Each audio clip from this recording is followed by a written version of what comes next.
Hello, beautiful soul family. Rebecca here, your vibe mentor, bringing you another video on how to raise your vibration so you can live your best life. Let's talk about moon cycles today. I am a Cancer moon, so I am all about it. I love my soft and squishy yet hard and crunchy Cancer moon emotions and the way I navigate life. And so following the moon cycles has been really critically important for me to understand what energies are currently available to us and how to work with them. So I would love to recommend to you to work with the moon cycles. Many times people will feel that there is less resistance in their life, that they're more in tune with the flow of nature, the flow of the current energies, and more effective in their intentions and the things that they set out to do. So, working with the moon energies can be very, very helpful if you have felt that you're kind of like pushing a boulder uphill when it comes to life. So, a couple of key terms that we need to know is the term waxing means the moon is growing, and waning means the moon is shrinking. So keep that in mind as we go through this list. Also, notice that waxing or growing is a great time for manifestation activities, and waning or shrinking is a perfect time for releasing, letting go, cleansing, clearing, purging, things of that nature. The full moon is the peak of the energy, and the new moon is the energetic minimum.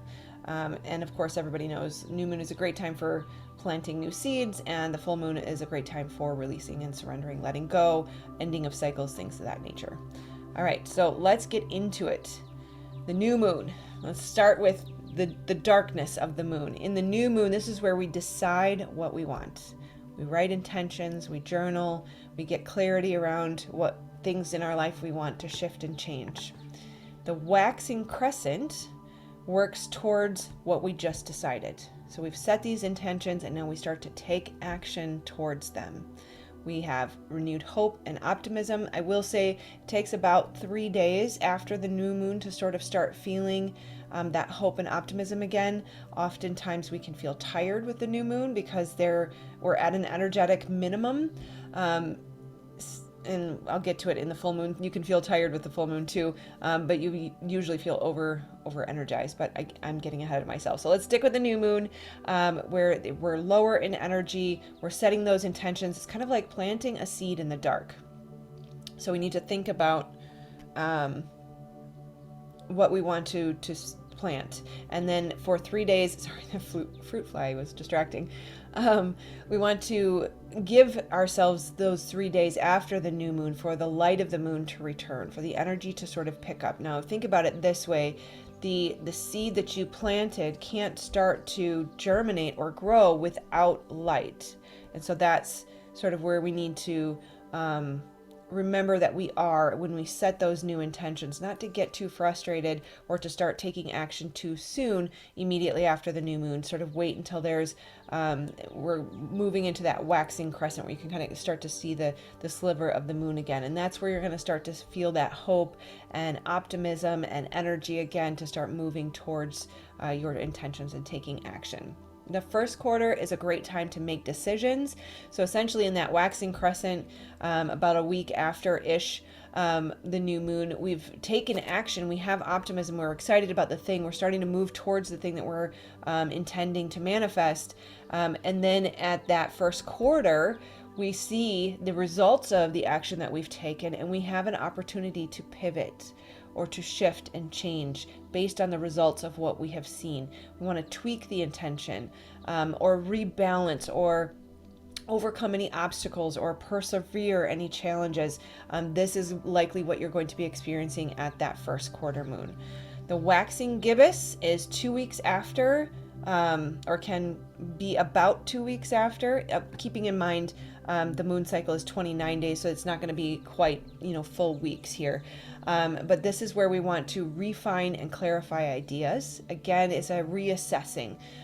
So they say 2 steps forward, 1 step back, and sometimes people can feel like that's frustrating, but really rather what it is, it's similar to a planet retrograde, where we go forward, we look at what we've done, we reevaluate and assess where it has taken us and where we may want to pivot or adapt things, and we take one step back. We say, you know what, I'd like to shift this. And I often use the analogy of the alchemy of life, or the soup of life. You add a little salt, you add a little pepper, you add some vegetables, you add a starch, you taste it, you let it sit overnight, and then you taste it again tomorrow, and the flavor has changed. You say, oh wow, it's a little too salty, maybe I should add some more water. So that's exactly what's happening here, is we're going to take action and we're going to reassess, and we're going to take action and we're going to reassess.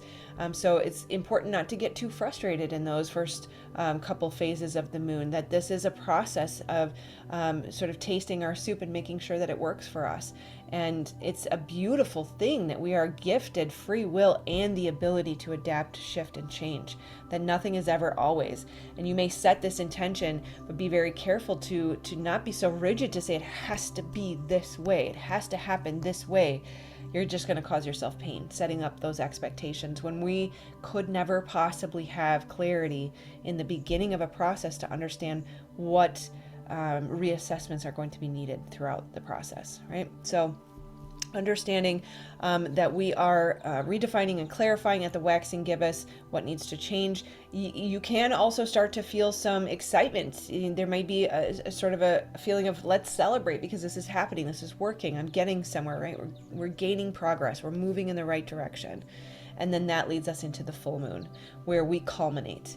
We experience what it is that we set out to manifest, keeping in mind this is never, from intention at the new moon to completion at the full moon, unless it's something relatively small, that there's going to be phases or milestones or, gradual progress. But you will see some sort of culmination relative to the intention that you set. I'm really big on astrology, so I think it's very important to look at where the new moon is in your chart when you set those intentions, and set an intention relative to the house that it is in. So if you set an intention for finances when it's in a relationship house, you're not going to see the progress that you would like to see. And also keep in mind, the new moon may be in a relationship house, but the full moon may be in a financial house. And so you're going to see a culmination at the full moon around the intention you set for finances 6 months, a year ago. That just, there's an ebbing and a flowing, right? Nothing's ever linear. This is kind of the dance that we do. Everything's cyclical. Thank you. Got a couple words trying to come out there.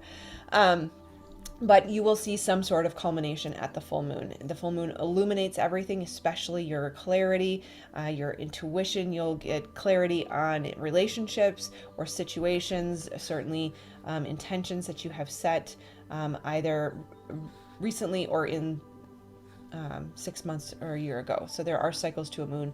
A full moon usually culminates a 6-month cycle, depending, unless it's a eclipse, you might be looking at a 2-year cycle, 2 to 3 year cycle.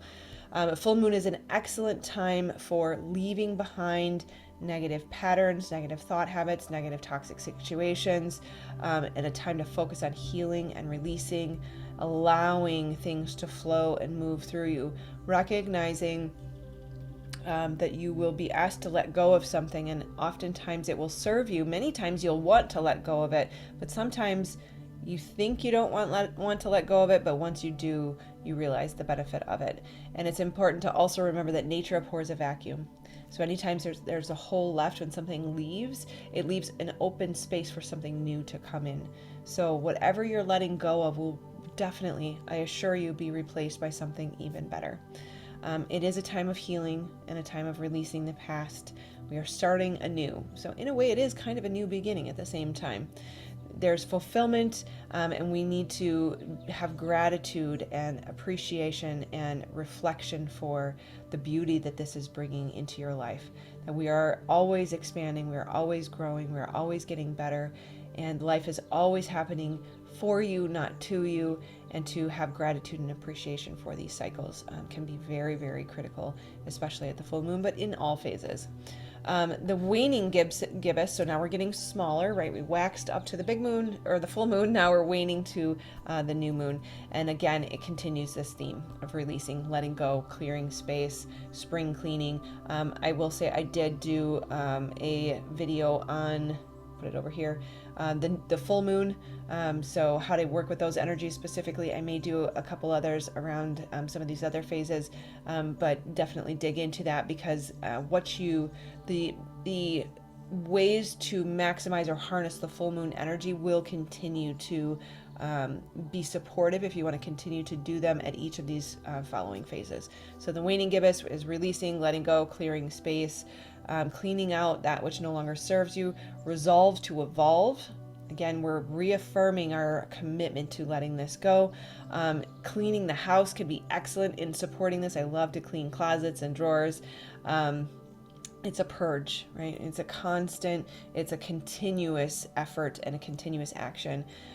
We can start to see karma come full circle at this point, and cutting cords, either energetically or around toxic relationships and bad habits. This can be an excellent time to cut cords around bad habits, to assist in that letting go. Then we're in the last quarter, sometimes called the third quarter moon, and this is sort of a rebalancing and starting to get a sense of where we're at now, what new boundaries may need to be in place, how do we adjust and shift to this new dynamic or new timeline or paradigm or whatever word you want to use, that you have stepped into.